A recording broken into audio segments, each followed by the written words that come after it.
सुप्रभात। मैं हूं जगेंद्र राणा। आज की हमारी आध्यात्मिक चर्चा का विषय है ईश्वर के अनुपम दर्शन। ईश्वर के अनुपम दर्शन। एक बात देखी गई है कि जब जीव इस संसार से घबराकर प्रभु की शरण चाहता है और उनके चरणों तले बैठना चाहता है तो कोई ना कोई ऐसा संयोग अवश्य बन जाता है कि उसकी लालसा पूरी हो जाती है।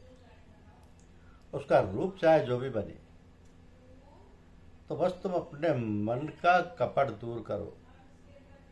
देखो दुनिया में कितने निष्कपट लोग बैठे हैं। अपनी वाणी मीठी करो, फिर देखो तुम्हें कितनी मधुर वाणी सुनने को मिलेगी। तुम किसी पशु पर ही दया करके देखो, आगे देखोगे कि कितने लोग अपना स्नेह और प्यार तुम पर निछावर करते हैं। तो यही तो आत्मा है। आत्मा ही आत्मा को चाहती है। ये ज्ञान यदि संसार को मिल जाए तो फिर कौन दुखी रह सकता है। अपने जीवन की महानताओं को कुछ उपयोग में लाओ।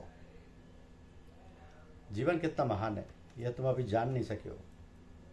हमारे जीवन के 4 भाग हैं। एक सबसे ऊपर का भाग है जहाँ से सृष्टि का आरंभ अथवा उदय है।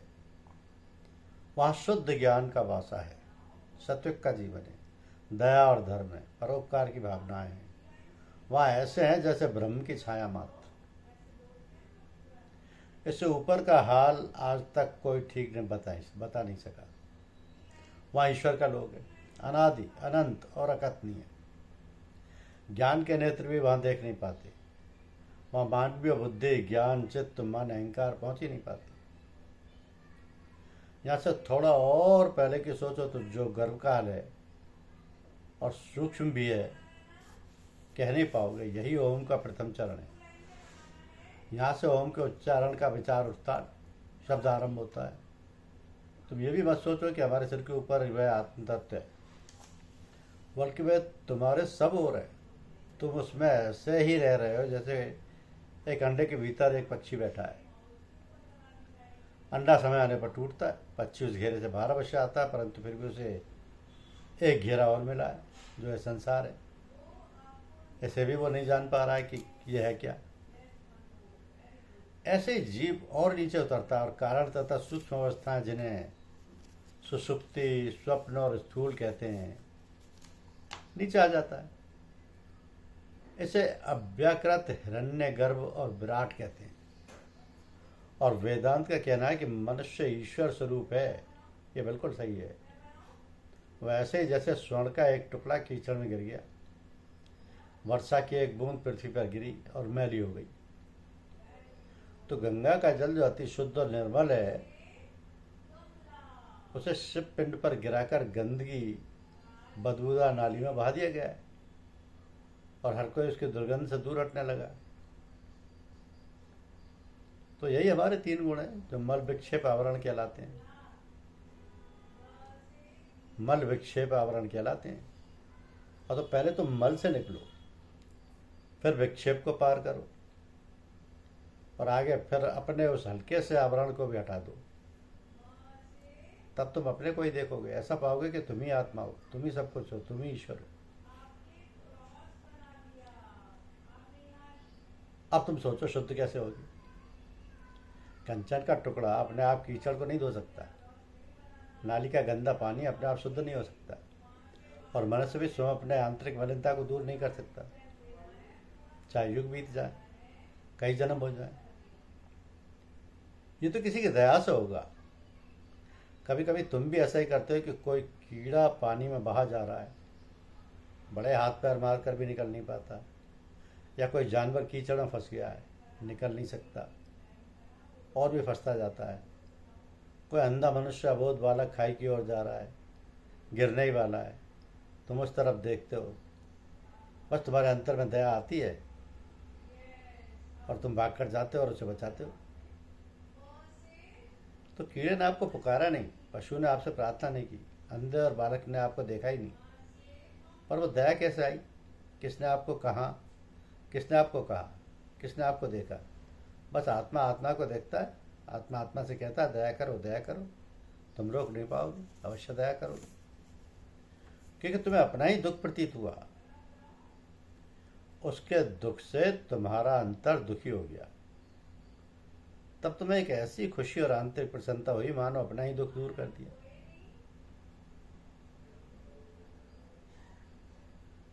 अब थोड़ा आगे चलें।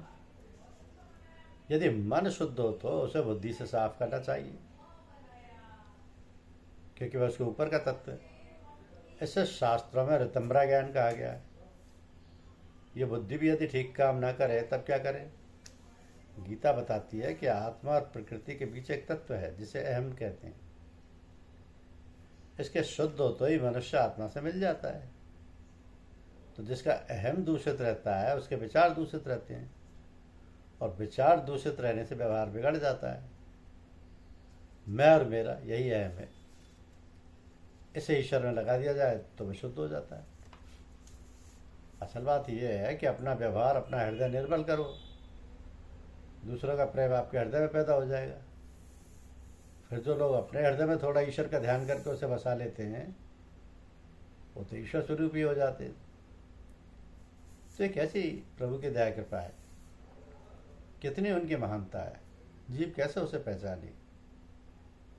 तो परम पूज्य साहब जी ने कहा प्रभु की कृपा होने की देर नहीं, बस तुम्हारे किंचित उन्हें देखने भर की देर है। बस एक बार उनकी ओर देखो कि करोड़ों जन्मों के पाप एक क्षण में विदा। निश्चय और सच जानो, गुरु के चरणों के नखों से ऐसा प्रकाश निकलता है कि जीव के अंतर का अंधेरा यानी अज्ञान तुरंत नष्ट कर देता है। उसे दया प्रदान करते हैं गुरु। गुरु बिन भवनिधि तरे न कोई, जो विरंच शंकर सम होई। मम दर्शन फल परम अनुपा, जीव पाव निज सहज स्वरूपा। तो भगवान ने कहा कि मेरा दर्शन अनुपम है, विचित्र है। जो मेरा दर्शन करता है अपने स्वरूप को जान लेता है। ये जितने गुरु हुए हैं, जितने महापुरुष हुए हैं, उसमें यही एक चीज है, आत्मज्ञान। यही एक चीज है, आत्मज्ञान। तो आत्मा क्या है, आत्मज्ञान क्या है, ऐसे कोई बातों से नहीं जान पाएगा। इसके लिए पहले सब कुछ रख देना होगा गुरु के सामने। वो साधक जिसे अपना कहता है, अपना समझता है, मन भी, बुद्धि भी और अहंकार भी, तब वो खाली होगा। फिर जो कुछ वो रह जाएगा वो कहने की बात नहीं, बताने की बात नहीं। फिर वह सब में होगा और सब उसमें। पर हम उसके लिए तैयार तो हों। परम पूज्य साहब जी की कृपा दया से हम सब पर बनी रहे, इससे आकांक्षा के सदैव प्रार्थी रहते हैं कि उनको हम माना, पर क्या हमने मानी उनकी बात है। साहब जी से जुड़कर हमारी बढ़ गई ऊंचाई और औकात है। उनको माना, पर क्या हमने मानी उनकी बात है।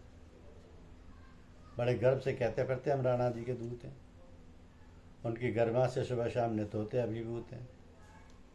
बाहर बहुत दिखावे करते हैं आदर्श को, भीतर लोभ ईर्ष्या मद के बनते कारण आपका सब उत्कर्ष के।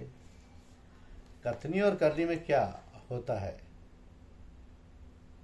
कथनी और करनी में होता है क्या ना कभी उत्पात है। उनको माना, पर क्या हमने मानी उनकी बात है। क्या कठोर अपने प्रीति, औरों के प्रति रहे उदार, कर भी पाए क्या अपनों से प्रेम भरा व्यवहार। किया उचित के निर्धारण का क्या हमने अभ्यास है। कर भी लिया किंतु क्या उस पर किया कभी विश्वास है।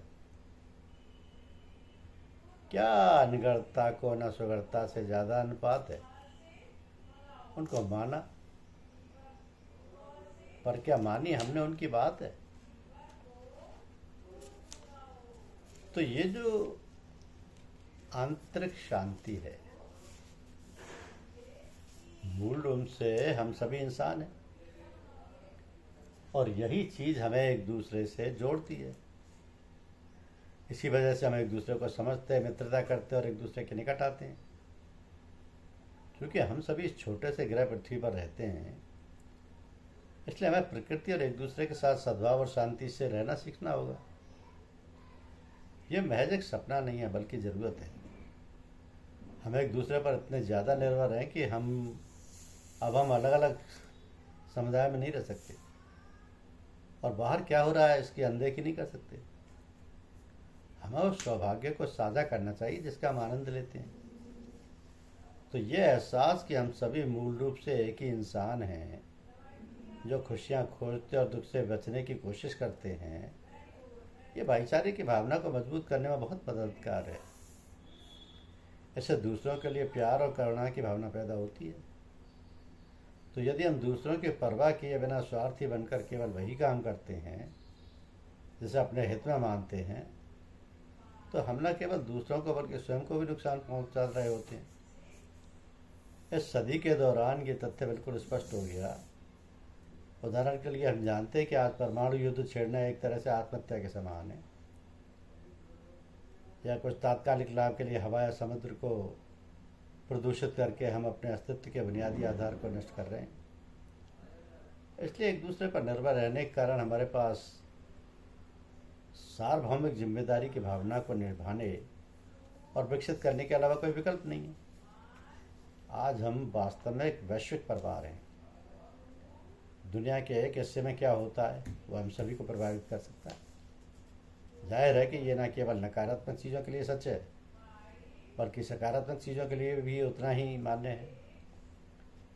तो आधुनिक संचार प्रौद्योगिकी की वजह से हम न केवल दुनिया भर में हो रही तमाम हलचलों को मानते हैं, बल्कि हम उन घटनाओं से भी सीधे प्रभावित हो रहते हैं जो दूर घटित होती हैं।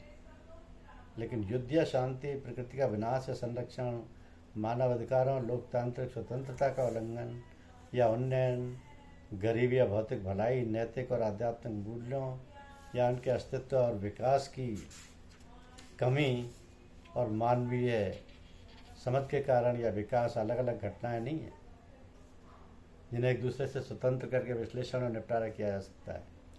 वास्तव में सभी स्तरों पर एक दूसरे से परस्पर जुड़े हुए हैं और इनका ऐसी समझ के साथ निपटारा किया जा सकता है।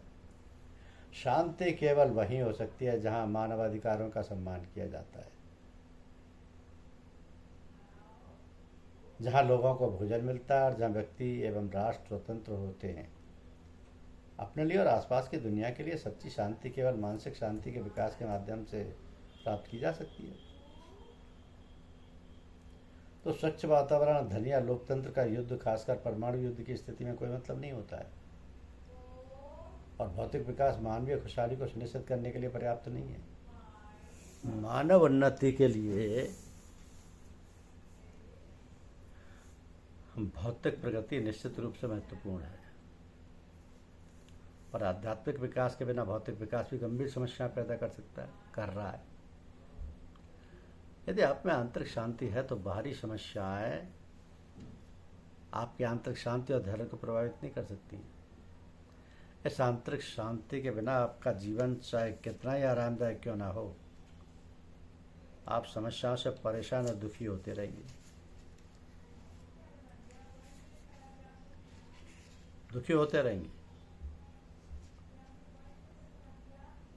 तो खुद को जान ले